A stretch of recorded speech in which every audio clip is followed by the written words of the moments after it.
We're back on Infernal Shrines, the winner bracket final, everybody. The Bangbush against the Washed Up. So now we got two of the top teams that are expected to make it to Miami, or at least fight for those slots in the winner bracket. And it should honestly be pretty fun. I mean, this is a spicy series that we have between them now. This is the first map. It is a best of 5, by the way. Ready to rock and roll.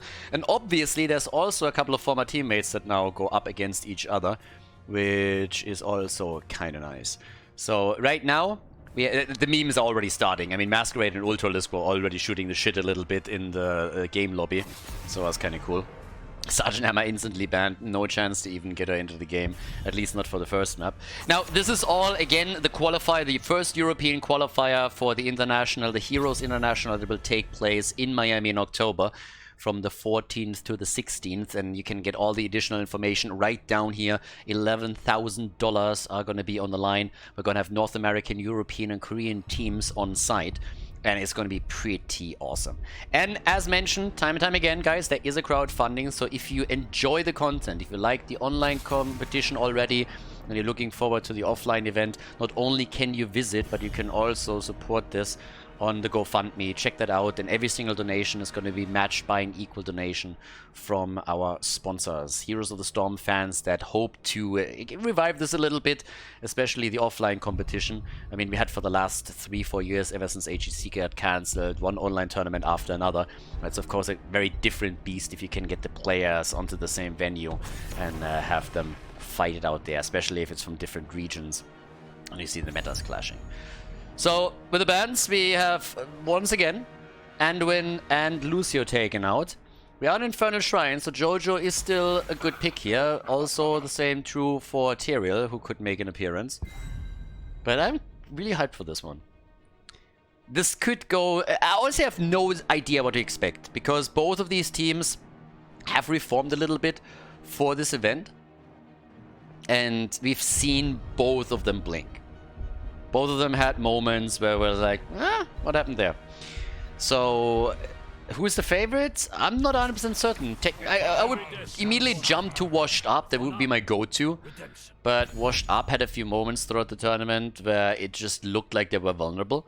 And if the Bangbush can exploit that, then yeah, it would be pretty wild. It would be fun.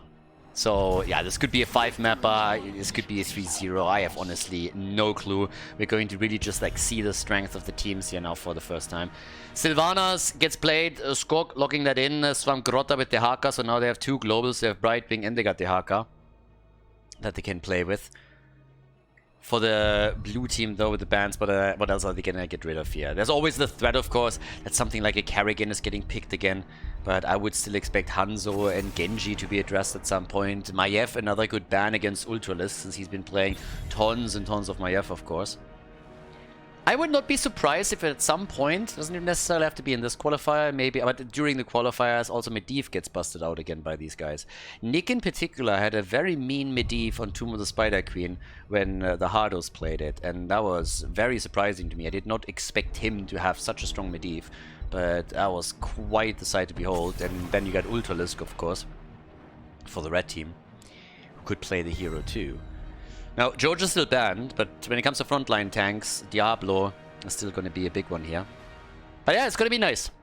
It's going to be really interesting to see who takes the lead and also what kind of draft we can expect from the teams here.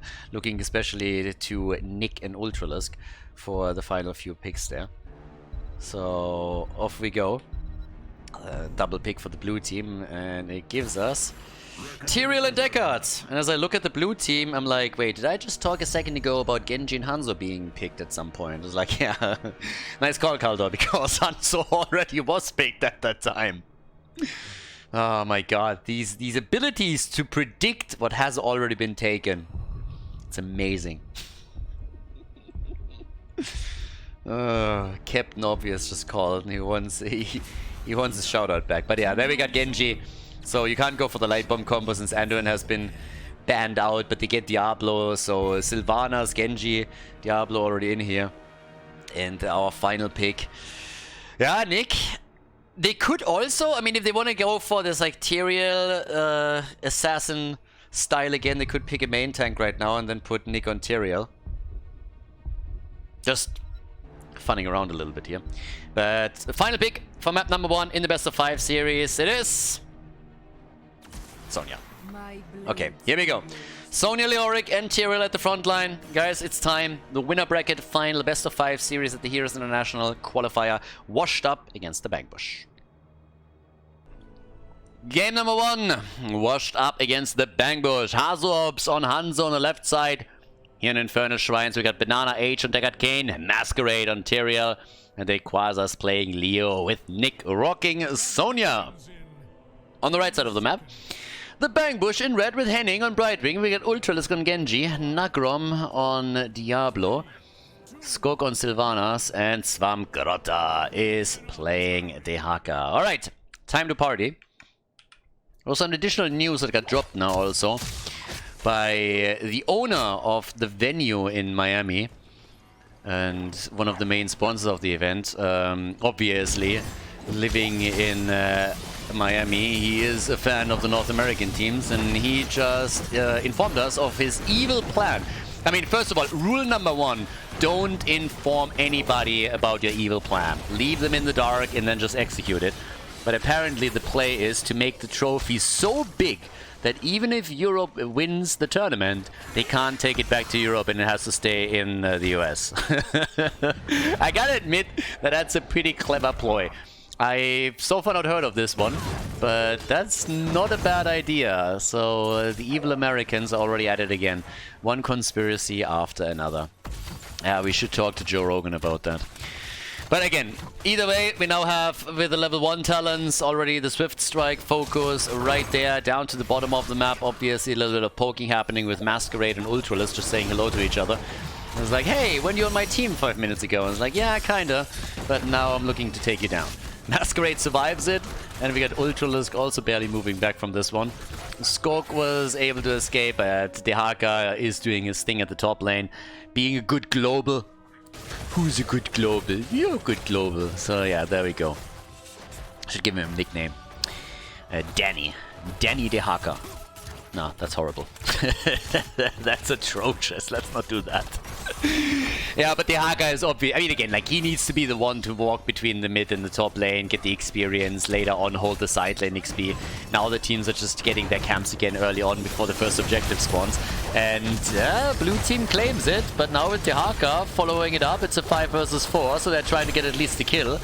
And it doesn't seem like they can.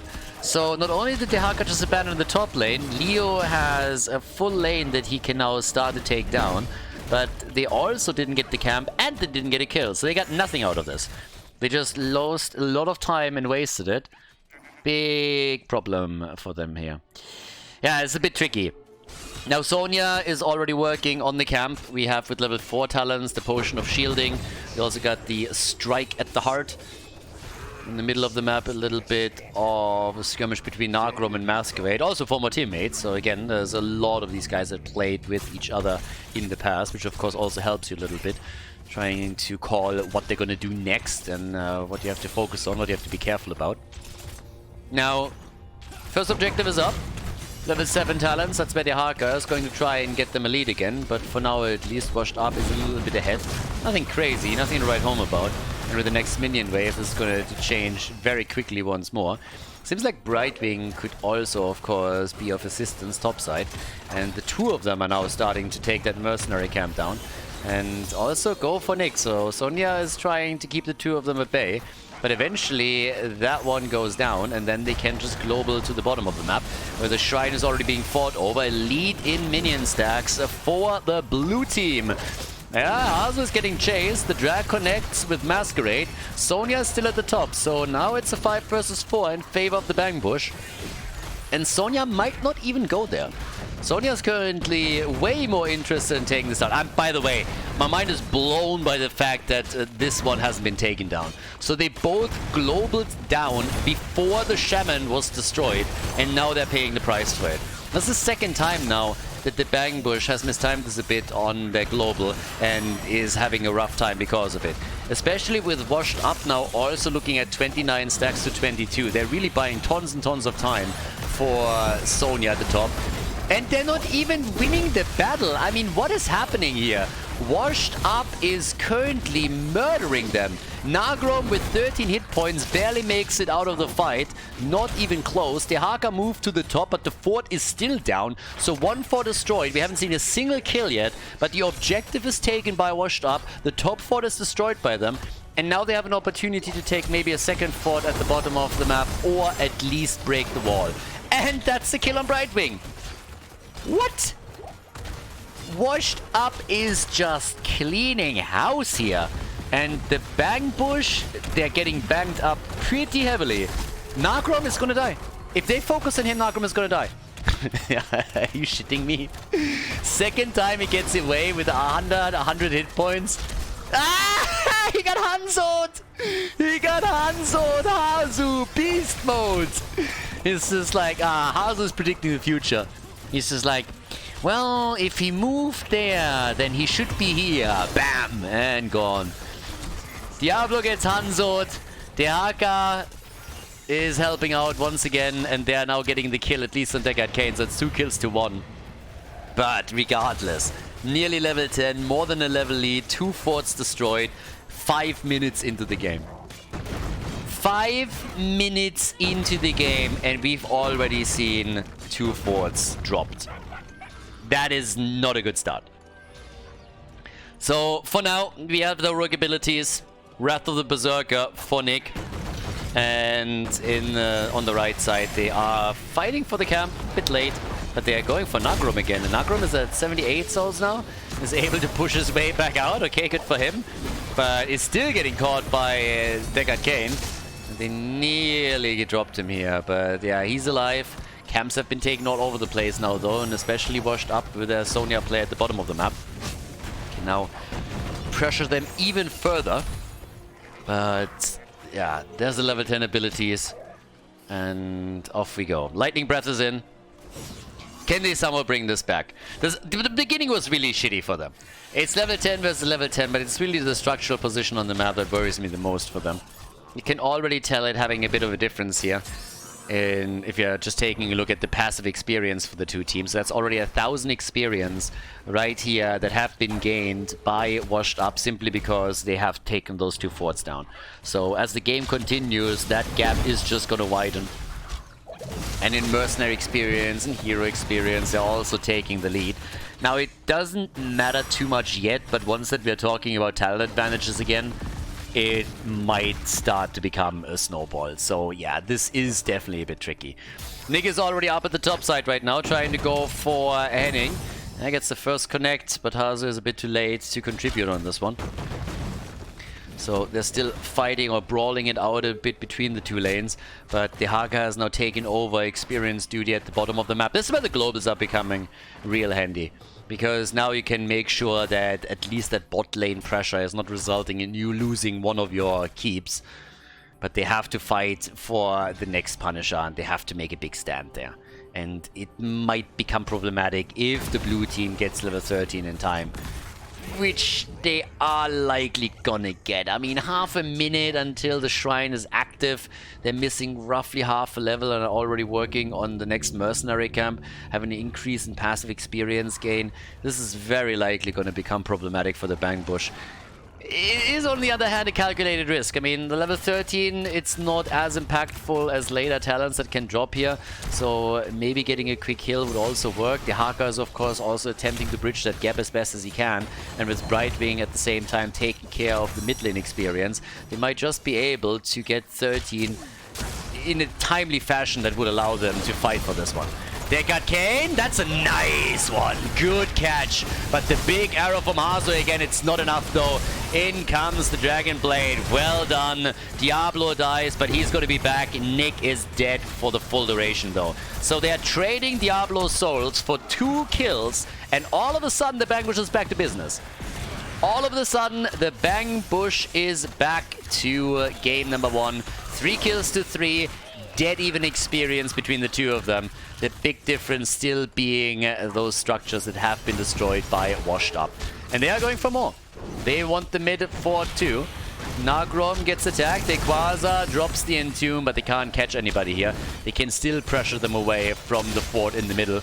And now some of the heroes on the red team side are joining to make sure that it doesn't get destroyed right away, and maybe they can even get a kill. But the Haka is still sitting at the top, and he is going to get that Punisher for the team. 38 already. It's going to be a Mortar Punisher for them. Level 13 talents on both sides. And the attack in the middle of the map is still continuing, but what's really, really crucial for the Bang Bush is to get some damage in, take some structures down, and maybe get a few kills, like against Masquerade, for example. So he's down, Masquerade gets eliminated, the front line gone, was also polymorphed, so he couldn't even use his ult to save himself here. And now they're collapsing onto the top lane in an attempt to take that fort down, and to take down Qualifier, which nearly happened too. Yeah, Leo still alive, but a bit more poke now happening, and this is gonna be the first fort destroyed by the Bang Bush. Nice! Yeah, good job. So they were able to take one. They need a bit more, but they're definitely bringing this back, and now they're also taking the lead in experience. So this is a little bit more what I expected. Nice battle between the two teams on eye level. Washed Up dominating in the early game, especially with their nice macro moves that allowed them to take 2 forts down. But now, Sanctification! Beautiful! The arrow also hitting and hitting hard. They're going for Nagrom again. The camp taken, and they also get Diablo. Yes, here comes Washed Up. They lose Leoric, but that's always the hero that you want to trade. And Genji dying is not good at all for them. Instead, it might be the fort, and it already gets pinged because the blue team realizes that they have an opportunity to take another outer structure down. And they've reclaimed their lead in experience and aim for level 16. God, love it. Back and forth the entire time here. This is what we expect from the two teams. So now level 16 is ready, and that is just perfect timing. Just as they're attacking the wall here, do they get level 16. Can drop the entire thing. And maybe even catch the Haka. Nah, the drag. A little bit of damage on Masquerade, but yeah, he can jump out. And they're gonna go for the camp, trying to paint the map blue now, with the Qualifier already moving up to the top so that he can take all of the experience here, losing out too much or most of the experience. They still have that lead, and we can also take a bit of a look at the distribution and all of this. Passive experience, as you can tell, mad difference between the two. A 3,800 point difference in passive experience between the two teams here. The minion experience, that's really where the Bang Bush shines, and that is mostly because of the two globals that they have. They can have a much bigger control over the side lanes because of the Haka and because of Brightwing. So whenever there is any kind of lane that both teams are focusing on, around an objective, around the camp, they can have those two bad boys sitting on lane a bit longer, get extra XP, and that makes a difference and helps them to not lose touch with the opponent completely. Great Sanctification once again, and it leads to the death of Diablo, and boy, what a killing spree! Masquerade even still alive, as they're trying to also drop Sylvanas. They get her. Svamgrota, the only survivor. Maybe not, but he's trying to go for the kill against Azu. And gets it! Nice! Svamgrota soloing Hazu here. Well done, but there's a problem. The problem is that he's the only one that survived all of this, and the keep gets taken, and the core is now also open. That big team fight was really the huge difference between the two teams, and that choke point got used beautifully by Washed Up. So now we got the core attacked, and they might be able to finish the entire thing. It's 50% in basket. What?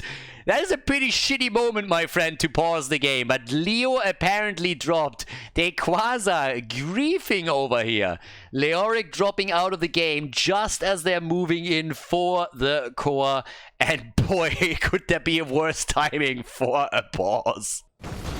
The Quasar's back and the core is dropping, and it's dropping quickly. The attack is coming, and this is just not...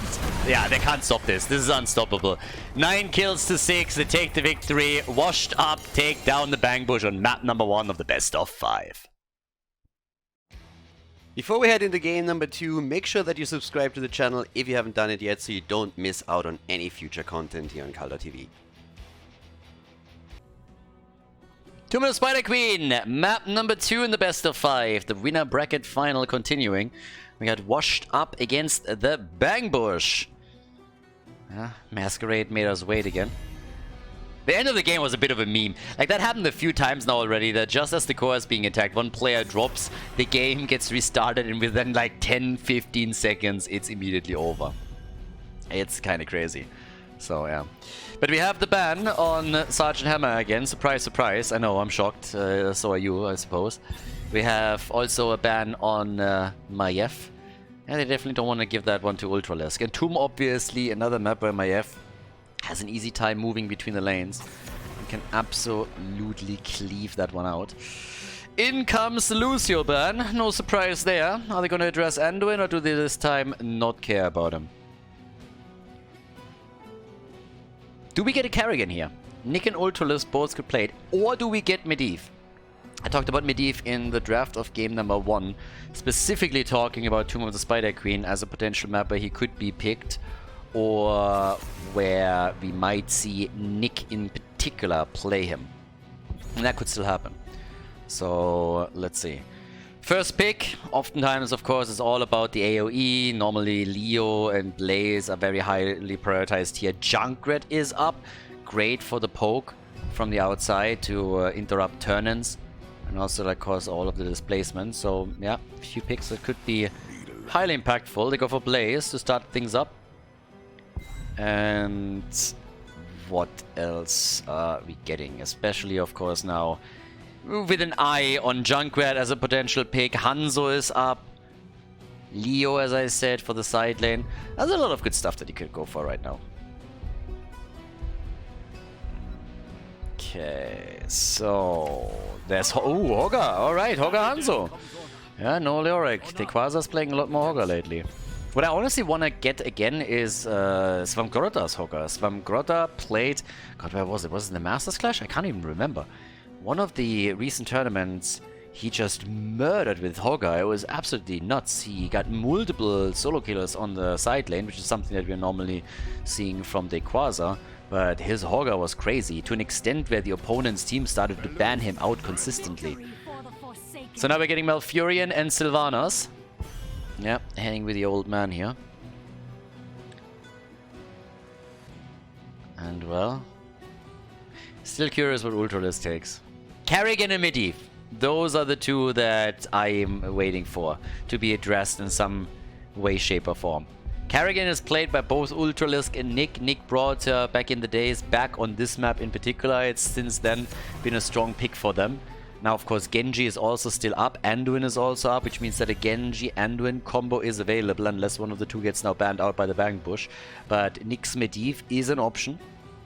And so is Kerrigan for both of those players. So, yeah.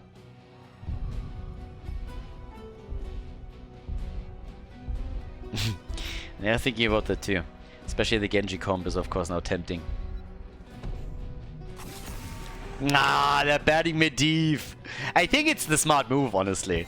Considering how strong Nick was on Medivh whenever he played it here on Tomb of the Spider Queen, I think it's a good move to ban him out. But that leaves up Anduin and Genji, so they could go for the light bomb if they wanted.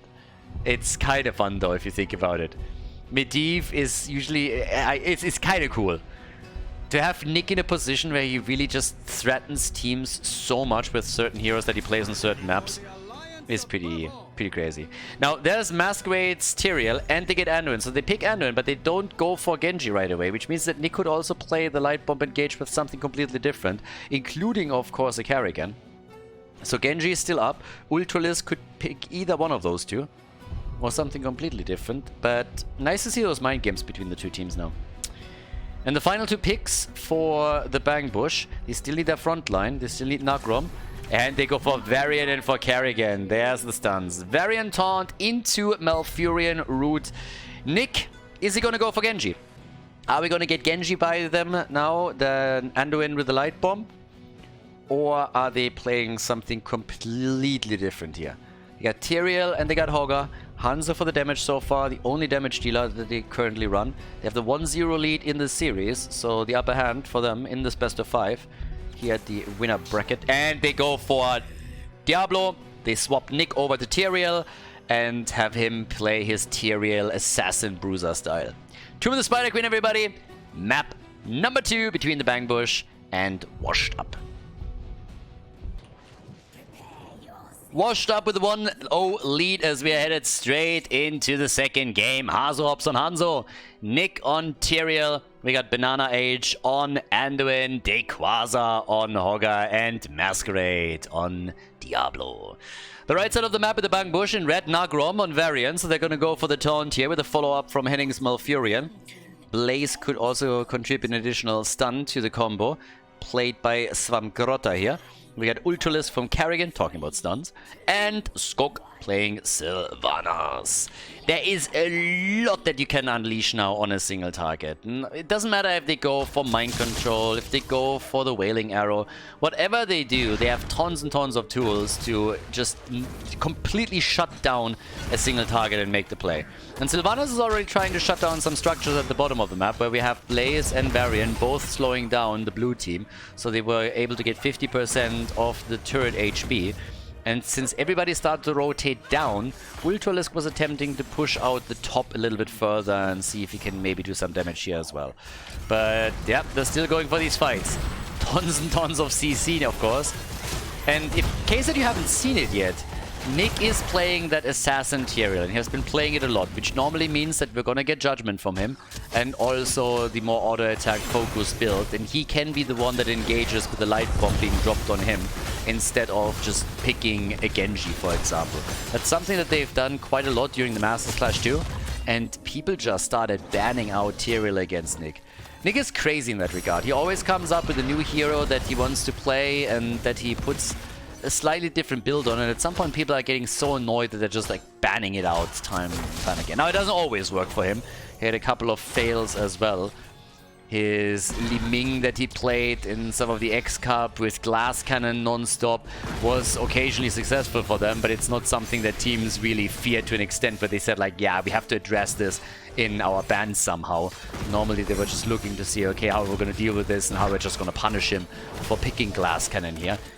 Was mostly done was like solo damage and was staying fairly safe, but still there's a lot of things that he tries to do that teams are addressing in the draft or just simply in the way that they are adjusting their playstyle.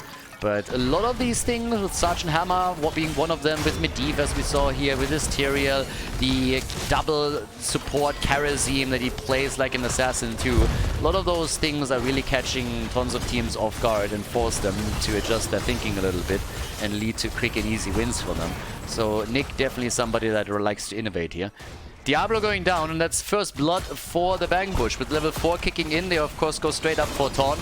The only talent that you will ever see in competitive play, in higher level competitive play, from anybody that picks Varian here. So, yep, Taunt it is. And thanks to that little push and the help of Sylvanas, they demolish the entire mid lane wall. No chance. Entire wall right away destroyed. Nothing to be done about this one. We still have at the bottom of the map Svamgrotta logging a bit of experience in, dropping the final tower. Of course, they have also enough gems that they can nearly get the first Web Weaver wave. They're missing 5. But here comes the next attempt to go for a kill, and they get it. The Crybaby goes down. Anduin gets destroyed as Carrigan jumps in. And these are those quick and easy and dirty kills that you can get if you're going for a Varian composition.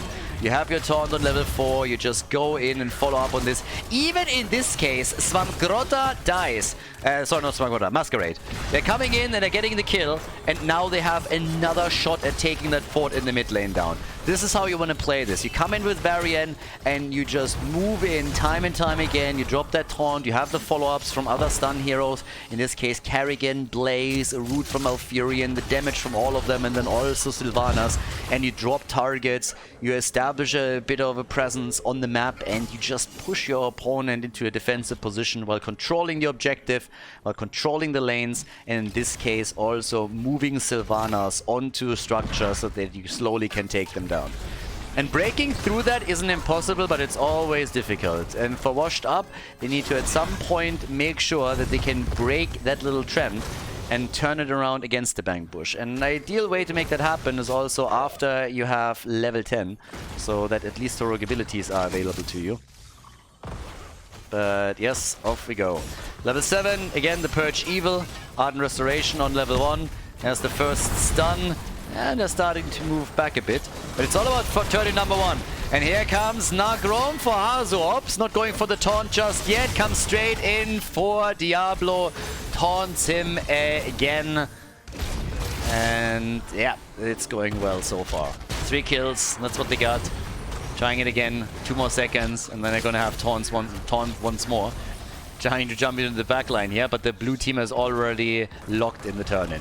So a really nice move by Washed Up. They were not able to get a kill. They were not able to do too much here in regards to the team fights, but they at least didn't lose any additional heroes, and they also created enough space so that their teammates could turn in, which means that they are the first ones to run an objective here. They're half a level behind now, but that could help them to catch up. And that's a really nice move. So they're definitely finding their stride a bit here. Once again, the move as Nagrom is trying to look for the next target. Web Weavers, of course, it's the big question right now. If you're looking at all of the AoE that we're seeing for Washed Up, they have a lot of heroes that can deal with them a little bit quicker. Sylvanas could do that too, but Kerrigan is, for example, now in the middle. Blaze busy at the bottom of the map against Augur. And in the mid lane, the first tower is already falling. They're going to try and go for the fort here. Not sure if they can get the entire thing, but either way. Yeah, Nagrom, get isolated. Varian, yeah, making the play here. And ironic as it is, but Anduin is actually a really good counter against Varian. I mean, you could say that Anduin is Varian's kryptonite, and that's probably true in multiple facets, because at the end of the day, if you're Varian and Anduin is your son, I mean, I personally would be insanely embarrassed. You're a mighty warrior and you produced that. I want my mommy! You gotta be a little bit careful though if you're Varian, if you're going for the big taunts. I mean, there's certain things that you just can't say. Normally Varian just moves in and insults anybody, and then they get so angry that they just non-stop attack him. But you can't just simply go for a move like that against Anduin. You gotta be a little bit more careful. You can't just come in and be like, your mama is so fat. It's like, shit. So yeah, it doesn't really work out like that. So gotta be a bit more careful, which is one of the reasons also why Anduin is just like great against Varian. Whenever those taunts come out, pulls them back.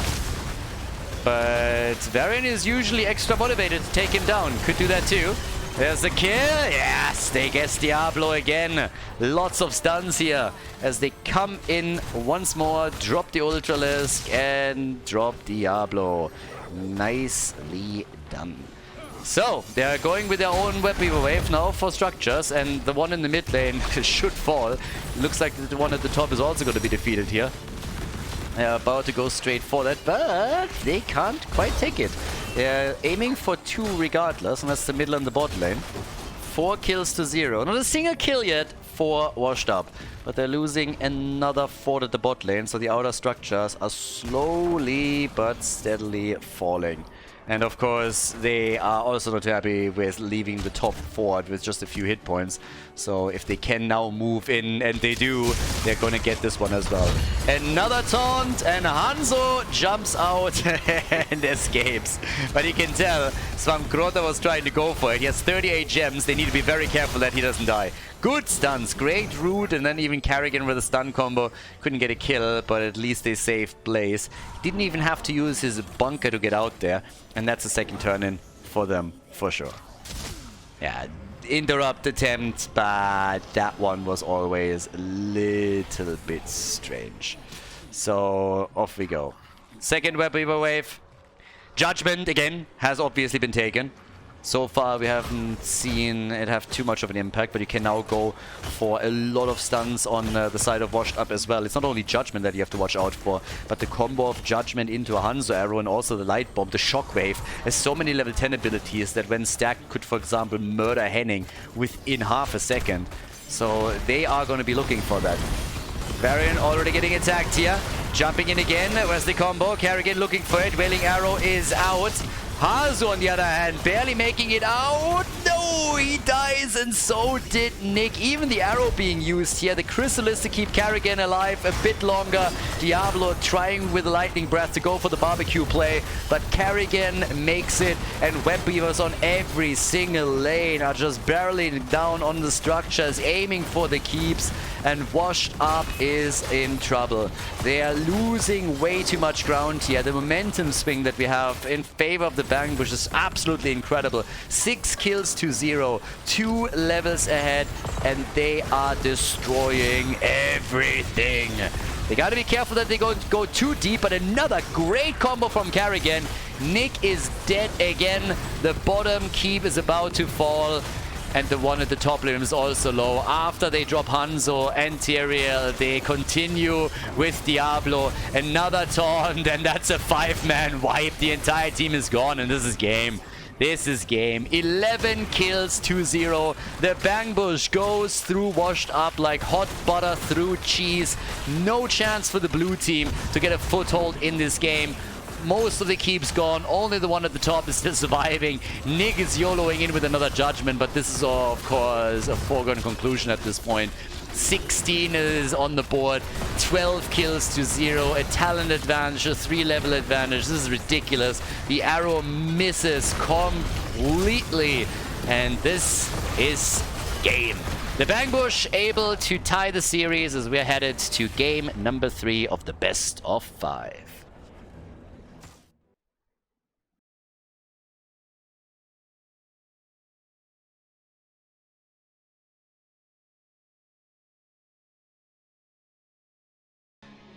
Towers of Doom, game number 3, washed up against the Bang Bush, everybody. The series is tied. We're in the 3rd map of the best of 5 series here.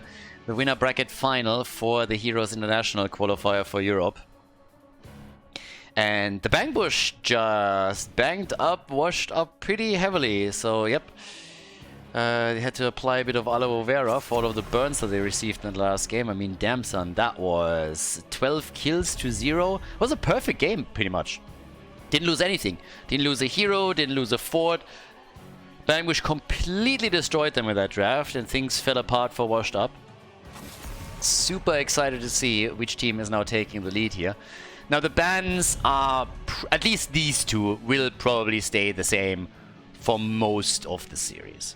You don't want the Germans to get the Panzer. Historically, that didn't end well.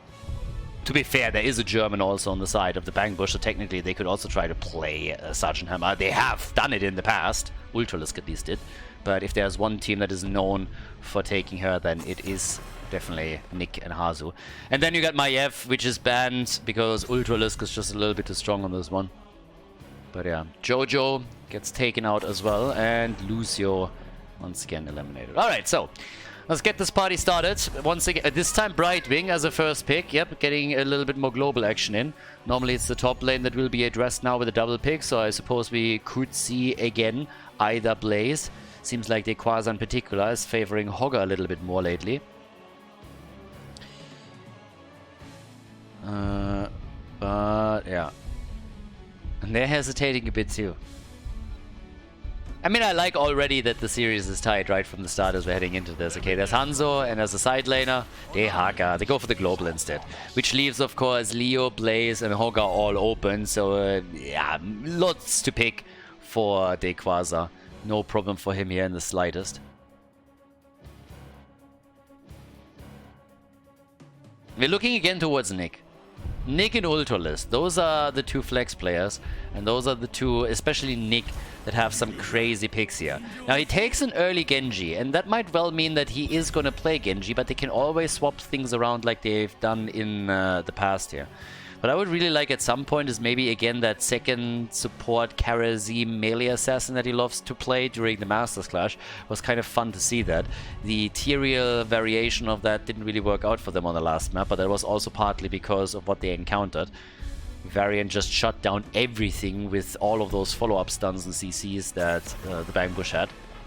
Cassia gets banned out here. And I guess I can ban... no, I'm not going to ban another tank. That is unlikely. Haven't seen a lot of Anubarak in this series. Played it in other ones. If we at any point get Garden of Terror, then Masquerade is probably going to try and sneak or cheese it a little bit with Anubarak, and they ban Carrigan. If you're Ultralisk, you are just being targeted all day, every day with bans. On the one hand, it must feel pretty good. On the other hand, I would be very annoyed by that. I'd just be like, yeah... Give me my heroes. Give me now. But Nagrom and Henning. Likely what we're going to get next. Yep, there's Rhaegar. First time today. Big difference also with the Korean meta. The Koreans seem to be taking tons and tons of Bloodlust lately. I've seen also Ancestral Healing, but the go-to talent for them at level 10 is apparently Bloodlust, whereas it's exactly the other way around for the Europeans. Nagrom himself with the Nubarak, okay. Captain Morgan here.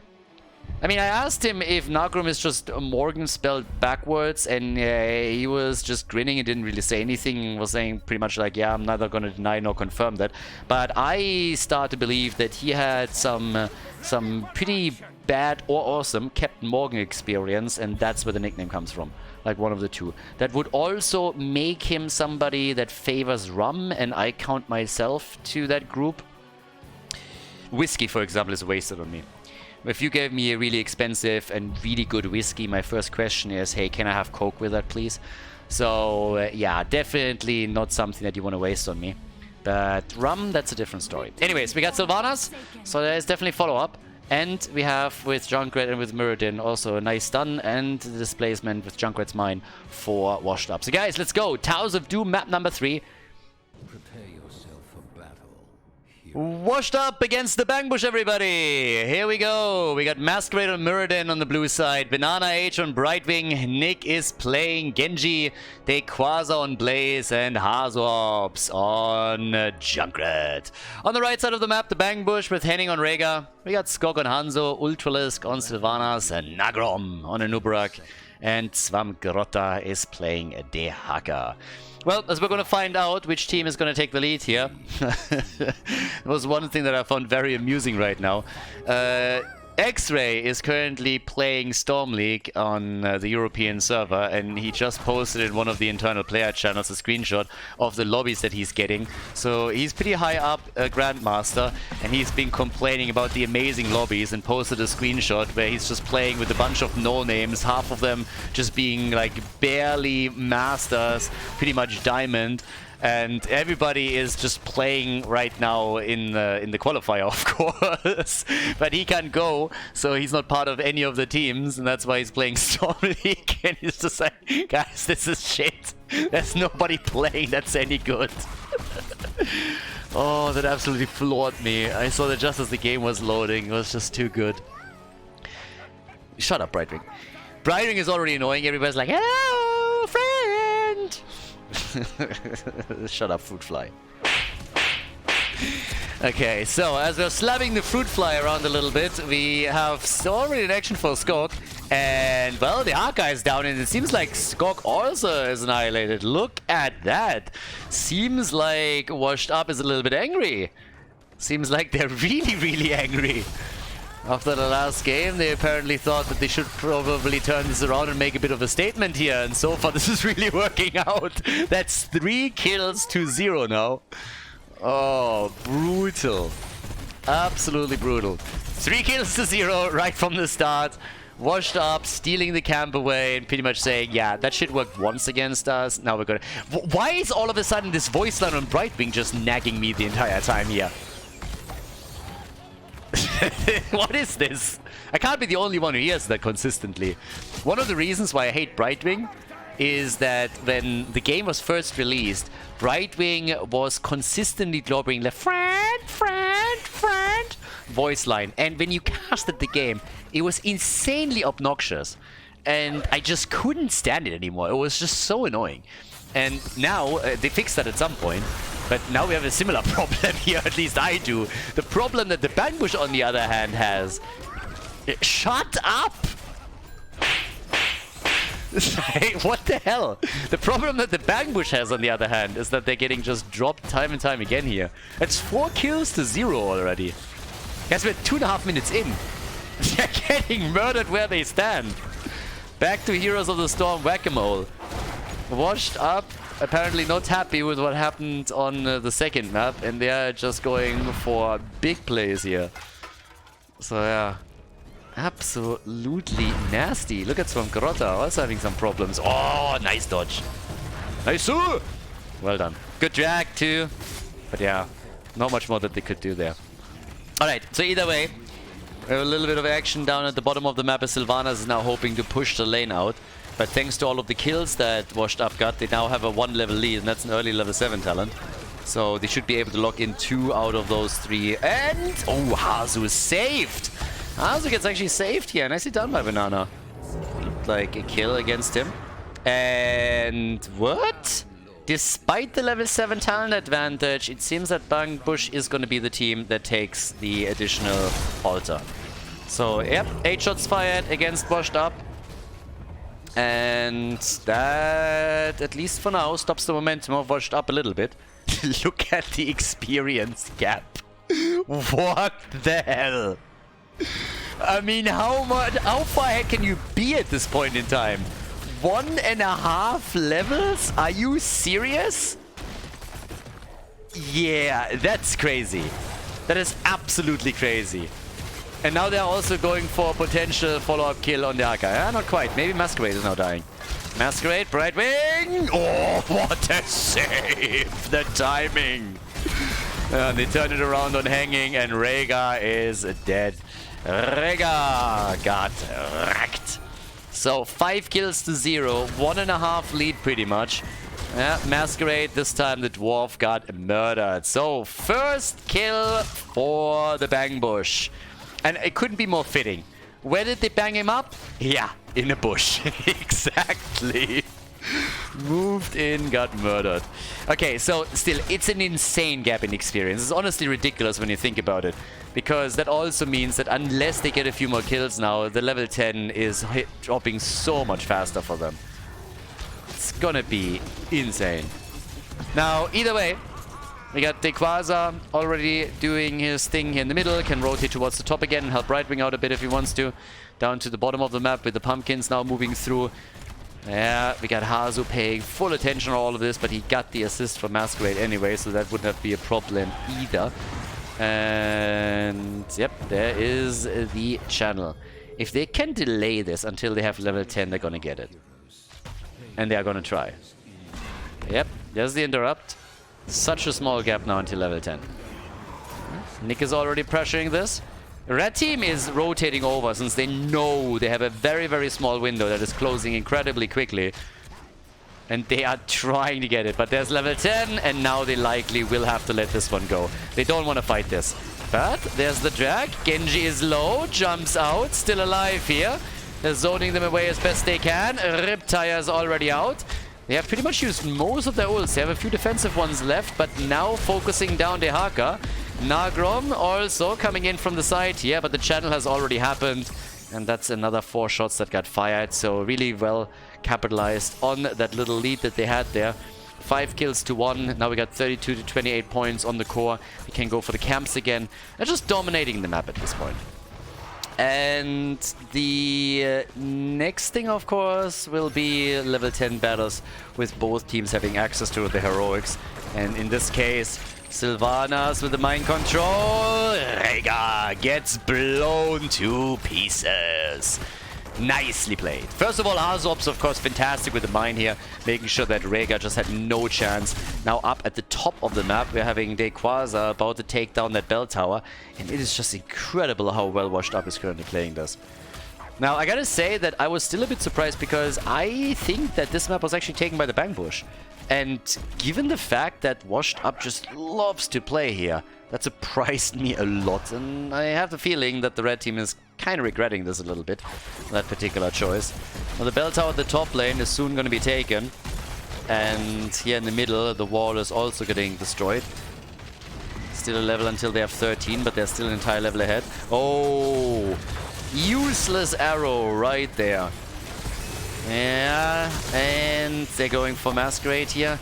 I narrowly missed the target. I'm flying the wrong direction here, at least for now. Okay, Masquerade. Jump, little dwarf. Jump, jump, jump. Budget Gimli is doing his thing and still alive. Mainly thanks to Banana. The drag is missing this time. The top bell tower has been converted, so now it's 5 bell towers to 3, just as we have the 2 altars spawn. That's potentially 10 shots that are going to get fired here. Yeah. The side laners already battling it. Brightwing is channeling the bottom of the map. That's 5 shots secured. And then they can make the play for the middle. They have the level 13 advantage, so they should be able to get both of them. And they might even get a couple of kills here. Henning is killed again. Poor Rhaegar. They really seem to be cat people. They killed Rhaegar 3 times already. The doggy is just getting kicked time and time again. And apparently Washed Up is getting a little bit greedy. Not only do they look for additional kills, but it seems like they are thinking about getting that additional bell tower before they are going for the channel. But they might have gone a bit too deep. Muradin is dead. Hazu just decided that he's going to channel it because the team is definitely YOLOing this a bit too hard. But Nick is still alive, which is ridiculous. 48 points, was down to 30, I think. Nehaka is dead. Another useless arrow. And, yep, narrowly missing the target. But they have now 32 points to 18 on the core. Somehow the blue team is still able to make it out of that fight. It's actually... Yeah, Muradin is the only one that has died. Muradin is the only one that has fallen twice. Yeah, I would like to blame the French for that, but I can't really, because Masquerade is not the only French player for the team. But I can definitely blame Masquerade a little bit. That has been the theme of the day. We're blaming Masquerade for pretty much everything. The Quasar dropped earlier, and immediately everybody was straight up on board saying, yeah, it's Masquerade's fault. It's clearly Masquerade's fault that the Quasar is dropping and dropped out of the game. But okay, so a little attack down here. The Haka, nice. Can he get the drag? No, he missed it. Hazu still alive. Oh, Hazu gets out. What a boss. What an absolute boss. Another arrow, and that one hit hard, and Brightwing goes down. The middle bell tower has been taken by Genji though, so it's really problematic how much ground Bangbush is losing. And now Genji got the kill against his brother. And Rhaegar dies again, doesn't he? Yep. Catches the grenade and goes down. Ultralisk is also dead. What a slaughter. 13 to 16. And guys, they're gonna get all the bell towers. They're gonna get all of the bell towers. Masquerade avatars up. Nick is moving back. 9 points on the core. Currently, Svamkrota is trying to reclaim it in the middle, but they're gonna start the barrage. They're actually gonna start it. Oh, they Quasar. They're too low. They can't. It's so clutch, but they get it. They start the barrage. Let's see how many shots they can fire. They got 9 points currently. They're trying their best here. This might end the game. This is not gonna end the game. It's 2 shots against the core. I guess they're gonna get a third, and that's it. Yeah, third shot is getting fired. So they made a nice little play down at the bottom of the map. Now it's 6 points to 32, single digits. But yeah, pretty sweet. So Riptire already out, jumping away from Nagrom, but the kill against Hanzo, he gets destroyed.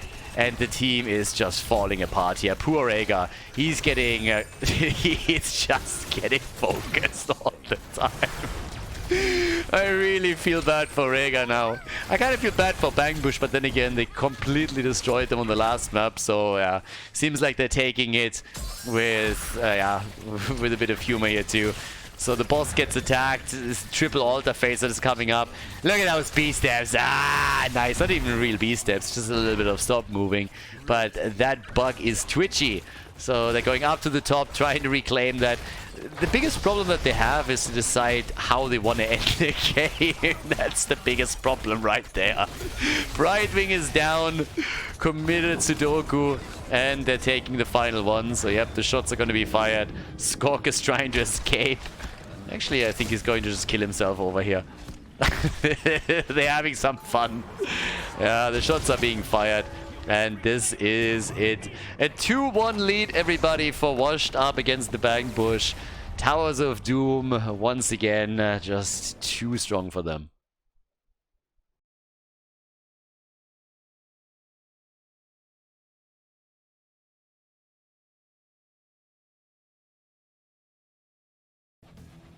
Garden of Terror, map number 4, the first match point for Washed Up against the Bangbush. I gotta say, it's a little bit amusing looking at map number 2 and map number 3. They were polar opposites, I mean, completely. Two of the Spider Queen, Bangbush with a perfect game. And then you're going to Garden of Terror right afterwards, and they get murdered. Now, once again, a reminder, this is all the first qualifier for Europe for the offline event in Miami. All the information, you can check it out down there. And again, if you're watching this on YouTube right now, check out the links in the description. There's also a link to the crowdfunding if you want to support offline events like this, if you want to support Heroes Esports a bit and support this particular event, where we're going to have hopefully more casters involved. Hopefully we can up the production level a little bit. Already confirmed is that Trixler is going to commentate with me in Miami. So he's going to join once that we are looking at the offline event. It's going to be good. We're reviving the old HGC duo. And yeah, it should be kind of fun. It's always awesome when he joins me for finals online, but it's never really the same vibe. Obviously, it's difficult to make it happen with the time difference, and then it's not quite the same if you're just doing it in an online setup compared to an offline environment. So yeah, really looking forward to that. It's going to be amazing. It's going to be super entertaining. But we now have Brightwing, chosen early. Garden of Terror is a big map. I would expect a Hogger pick now. Honestly, well, I was about to say I'm a bit surprised that Hogger wasn't banned, considering that he's high priority on this map and that Dequaza has been playing him on all the time. But if you look at the bans for them, they make perfect sense. They go for a ban on Sergeant Hammer, and getting rid of Lucio here is also a very good choice. So yes, Hogger gets taken, and so does Blaze. So we're looking at a triple front line, very likely. Sylvanas and Leoric. I wonder if we're also gonna get maybe a Greymane or something for Bangbush. If you have Sylvanas... And what would be a little bit nasty is if you... There's a couple of like push builds that you can go for. If you, for example, combine, let's say, a Nubura, Greymane, Sylvanas, you can really just like split them a little bit and attack on 2 lanes at once and try to out-rotate your opponent if possible. It's not really all that easy, but a few teams have made that work, which is gonna be... or could be interesting here. Diablo gets banned, so does Hanzo. Yeah, the soy boy gets banned out. Probably was a nasty boy again, went to Starbucks and ordered one of these like massive thingies. Never really, by the way, it gets me every single time. Whenever these Starbucks memes are coming out, where Starbucks baristas are showcasing what their customers sometimes order, and how spoiled some of these brats are that order their coffee and what they want. I mean, the entitlement is just through the roof. And that's exactly Hanzo. That's Hanzo. You know, he's the one that comes in and wants like half almond milk, half soy milk at 20 degrees, and then 2 dips of this, 3 of this, a little bit of sugar, but not too much. And then shake it once, not twice. Genji and Malfurion. And Ultralisk, let's go, come on. Are we gonna get anything nasty like that? Are they gonna play the map? Falstad for the global and Mirrodin. Yeah, right. Could also go for an Entomb plus Gust combo. Yeah, that also works. But what do we get for Hazu? The final pick here. Now, unless they swap heroes around, they need a tank. Unless they are playing a Blaze main tank, they now need to pick a tank and then swap it. So... Tyrael. Alright, Tyrael and Blaze. Good start. Hogger, and then Genji behind it. Yeah, with that, we're going into match point number 1 for Washed Up. Map number 4, everybody. Garden of Terror. Let's go. Washed Up against the Bangbush.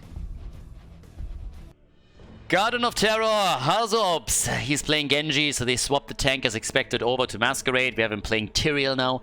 Banana Age is playing Malfurion. Nick is playing Hogger.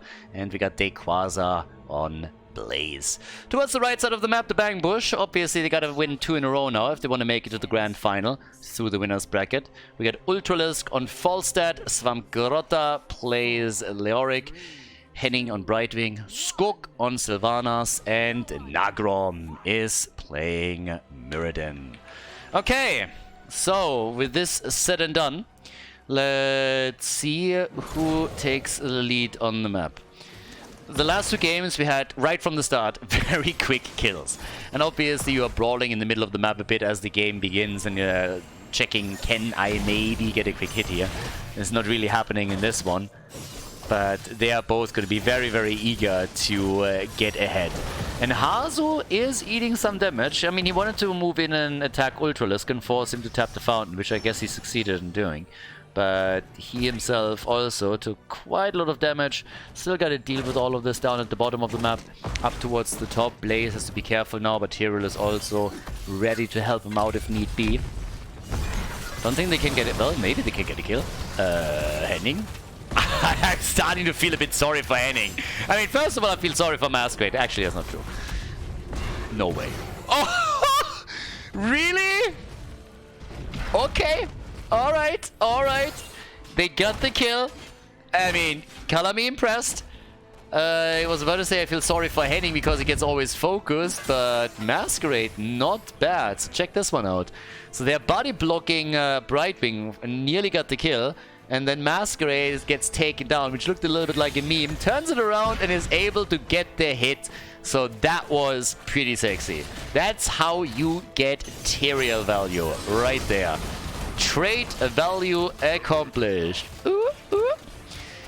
Okay, so now we got down to the bottom of the map. The push continuing.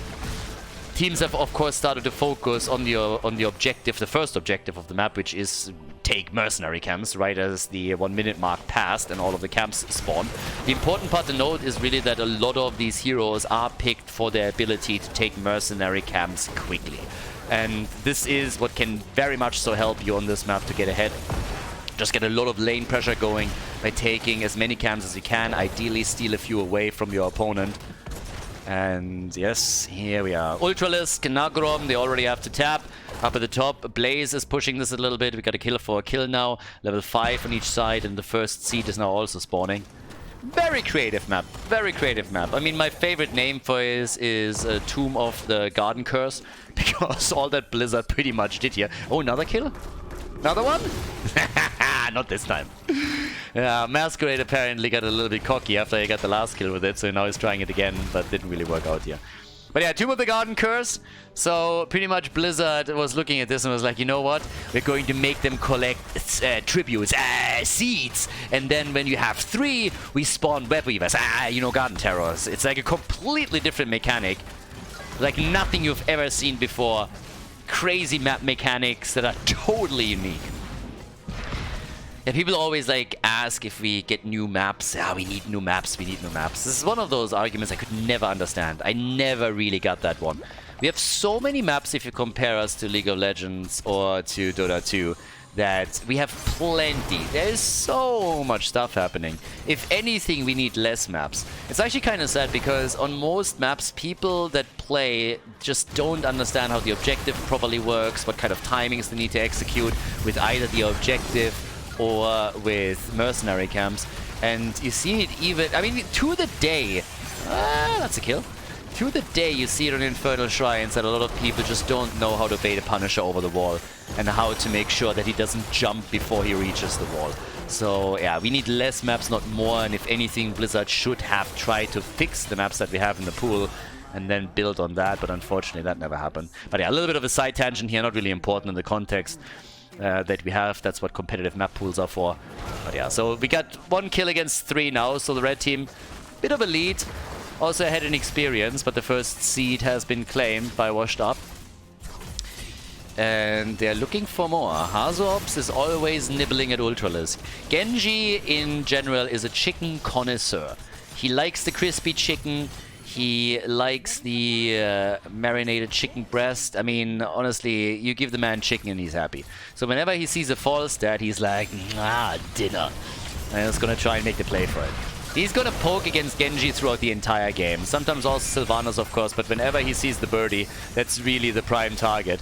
The problem is that Banana H is completely boxed into a corner here and dies. Now they get the support on the red team side too, but I'm not sure if that's going to be enough here. They're trying to steal the camp and they might just get it. Ultralisk had to already YOLO out there, and Hazu is still buying them some. Take the camp! They lose Genji, but they take the camp. If they would have walked away from that and lost that too, that would have been a nightmare. 5 kills to 2. Hogga during all of this is just destroying the bot lane and doing things. And, well, we now have already the next seed up. This should be the first one for the Well, actually, not necessarily. Genji's already back. So, the second seed of the game. But both teams now have level 10 abilities, so that's the next one. And for now, we get Judgment for Tyrael, Masquerade going for the aggression. Muradin hasn't made a choice yet. And neither has Leo. Dude, no. Just no. No to the march. No, we're not marching. We're not marching. We're going for the Entomb. Yeah, so they go for the seed. Leo at the bottom of the map, but up here to the top, they still get the kill. Leo isn't even there, and Genji falls. Masquerade is also dead. Not bad. 4 versus 5, and you drop 2 heroes. That's about as good as it gets. Another jump. Nagrom is moving in as well. The bunker saves the day for them, at least for now. 7 kills, and the more this continues, the more it looks like we might actually head towards the 5th game of the series. So, yeah, not too shabby. It's not over yet. Technically, they could still interrupt. Nah, they're a little bit too late. But Nagrom is a little bit low, and he's jumping into the worst position possible. So, is Muradin gonna fall? I guess not. But the chicken might die. Yeah, stun, stun, stun, stun, stun, stun, stun. And then he's dead. That's a pretty fun one. It's a fairly entertaining one. And dude, like, pick that talent. Like, Svamgrota, don't do this to me. Just don't, please. You can't go March here. 7 kills to 3. Fairly even experience. The first 4 destroyed. Now, despite the fact that they lost most of these fights and had to give up the last seed too, we now have the first 4 destroyed on the side of the Bang Bush. So Washed Up has not given up on this game yet. They might initially have fallen behind a bit, but they are still pushing. They're also rotating bot side now because, well, Quasar alone can't deal with all of this. And there's the Entomb. Thank God! Yeah, he had me scared for a moment. Chicken still gets attacked. But Judgment isn't back up yet. And Hogger is still pushing the top. He has a double camp to push with this. And Henning is just sitting there. Team? Or friends? One of the two. So yeah, Hogger is pogging out of this one. No problem for Nick, but that's solid damage. Nick loves to do this. Depending on the hero that he plays, he loves to go for these side lane pushes. Judgment against Muradin. Yeah, well... Alright, not so sure about that, but they got the gas, the chicken! He gets away with the barrel roll. But you can really tell how it's super difficult for Ultralisk to survive through these fights. Most of the time he has to bail early because he's just so squishy and it's a tough time for support to keep him alive. But Muradin died, and Hazu isn't done with this just yet, so roots everywhere, and they go for Ultralisk again. Barrel rolls away, but they really want him. They really want him. It's 2 seeds to 1 now, so the next one would unleash the Garden Terrors in favor of Washed Up. Another hit, another kill, and the chicken is down. They get Leo, they get Falstad, and now they're likely going to get the bottom fort. So yes, the momentum is swinging all of a sudden in favor of Washed Up. Initially, it was the Bang Bush that took most of the kills and got a bit ahead in experience and also in position on the map, but now 2 of their forts have been destroyed, and with the next seed appearing on the map, Washed Up has an opportunity to get Garden Terrors. Now the level 13 talents at least made it a little bit easier for Muradin to sustain himself through these fights, since he now has healing static after his level 4 pick. And Nick is likely gonna fall here. That Stormbolt connected, and Nick is dead. So this time they caught him. And that could result in the seed being claimed by the Bang Bush, but the position isn't really good for the red team. Yeah, it's a pretty mediocre one there. So Nagrom with another quick hit. Jumping out again. Careful, Leo. Yeah, Falstad is now starting to attack the top. I mean, if they can get Genji topside, they might be able to interrupt this, but he's already gathering, so it's going to be 2 seeds against 2. Bang Bush is making all the right moves here. The kill against Nick came at the right moment in time, allowed them to take the seed, and now the next one is going to spawn Garden Terrors 100%. Looking at the damage numbers, we have 27,000 for Sylvanas and 32,000 for Genji. Blaze also not looking too shabby here. But level 16, soon available. Now thanks to the global that they have, they can still play this out We have also the Judgment for Tyrael, which we still have to keep an eye on, because he could at any point make a play. And they're already going down to the bottom of the map. Quasar, yeah, might get caught here a little bit. Brightwing is helping out, but Tyrael is nearly there and could go for a Judgment. We also have Harzorps moving in. And Masquerade just can't close the distance. They might not even need Judgment for this one, and they don't. Even the Extract wasn't necessary. There was Harzorps going for a better safe than sorry play. 50-second cooldown on that bad boy. But now they can barrel through the bot lane wall and move back to get the seed. I mean, they might not get the entire wall, but they're definitely going to do some damage with all of this. Falstad is attacking the middle, so Ultralisk is going for some global plays as he's realizing what's happening. Yeah, the fly. And thankfully for him, he flew as far away as he possibly could, or Masquerade would have used Judgment to drop him. Yep, that would have been a thing. But here's level 16 for both teams. Mirrodin is about to be back. They're going for the channel, but the interrupts are happening. Of course, the goal of the blue team is to get a kill here before Mirrodin is back to fight with his buddies. But it hasn't happened yet.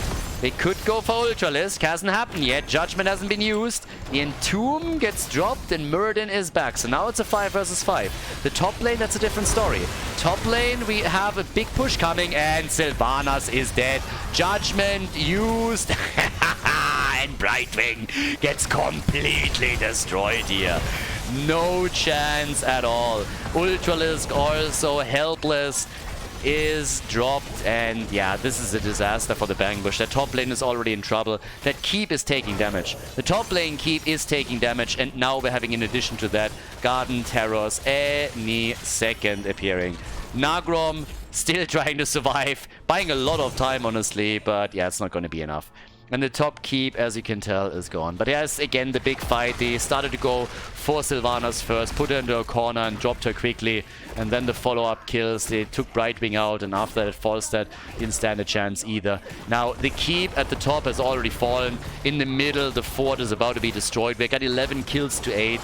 And Washed Up is now trying to take another keep apart as they are all moving down towards the bottom of the map, attempting to utilize the Garden Terror to get another keep destroyed. And in the middle of the map, we're seeing a similar scenario. So they're on all the lanes. They're really just taking all the major structures out now.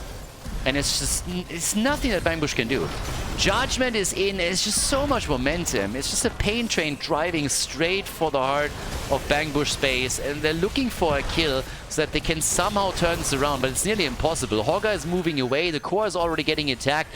The keep in the middle is low. They're brawling it out at the bottom here. But what can you do at this point? They try to get the kill on Genji, and that might stop the momentum if they can claim it. But Azu jumps out. Core is losing even more of its shield, but they get Tyrael. Tyrael at least is gone. Gets an explosion hit, but that's about it. So 2 keeps are eliminated. They are 2 levels behind. But can they do anything about this? Look at Nick, by the way. 0 respect. 0. Just goes in and is like, yeah, it's all mine. Gimme, gimme, gimme, gimme, gimme. So for now, half a level until we have level 20. Hogger gets followed even further, and honestly, Nick might fall. Stormbolt is dodged, but he still dies. Sweet. Well done. So, Harzorps is still poking this a little bit, so diving underneath that fort might have been a little bit too much. Another stun against the birdie, but they really got to be careful that they're not losing more heroes. That's something they can't afford, and Quasar dies. Staggered deaths. We've seen this before. This is how you throw a game. 11 to 11 kills, 19 to 20 in a moment. Another seed is spawning, and let's not forget that this seed, if taken, would be a fully completed objective for the Bangbush and Spawn Garden Terrors. So they might have lost all of their, well, nearly all of their structures. They have 1 keep standing in the middle. But it's not quite over yet. It's looking pretty bad for the Bangbush, but it's not over yet. Angel of Justice. That pompous little ass of Tyrael. Oh, such an arrogant bastard. The Angel of Justice. Ja, du mich auch. Law and Order. Tyrael is one of those guys that thinks that his shit doesn't stink. There's the Garden Terrors. And let's see if our Angel of Justice can prep a kill for Genji. But yeah, Tyrael has always been a little bit too arrogant. Taking him down a notch or two is not a bad thing. But the Bang Bush is now really aiming for a few more hits here. They're already jumping in, hoping that they can surprise somebody and then get another kill. Their whole goal is, of course, to get isolated kills and take him down. But this might... Guys, this could get bad for Washed Up. This could get really bad. Yeah, Genji is dead. That's how you do it. They might lose this game. If this continues, they might lose this game. The entire map is already turning because the lanes are being pushed out. Now they're going for Banana H. There's Tyrael. Malfurion is dead. Washed Up? No! Are they really throwing this? They still have all the keeps. They need a kill. And yes! Brightwing dead. Hogger, the big pog! Look at him pogging! Hogger with a mad pog and a 5-man team wipe. What a play by Pogger. Nick going for it. That was pretty much a loss, and then this happens. Ding, ding, ding, ding, ding, ding, ding, ding, ding. The stuns from Dequaza and Pogger just going for it and dropping everybody. Full 5-man wipe, just as it seemed like Washed Up might be throwing the game. They go for the core, and yeah, there's no way. They're not going to be back in time. This is it. Leo, Nick has to be a bit careful, but they already got it down to 50%. It's crazy. Don't forget, if Tyrael dies and explodes on the core, that's another 5%, so there's absolutely no way to save this.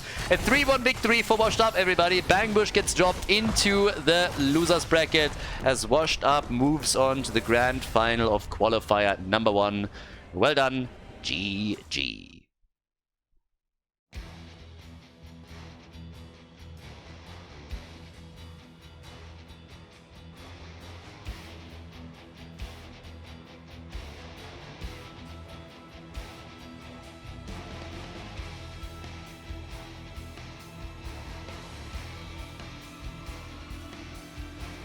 Thank you everybody for watching the video today. I hope that you enjoyed the show and the commentary. And keep in mind that the spoiler protection that is going to run for the rest of the video is made possible by all the support on patreon.com. So guys, if you want to support my work, if you want to help me start new projects and keep the spoiler protection in place, please consider heading over to patreon.com/Khaldor. There's also a link in the YouTube description, and check that out. Thanks in advance, and see you guys next time with more esports coverage here on Khaldor TV. Have a great day.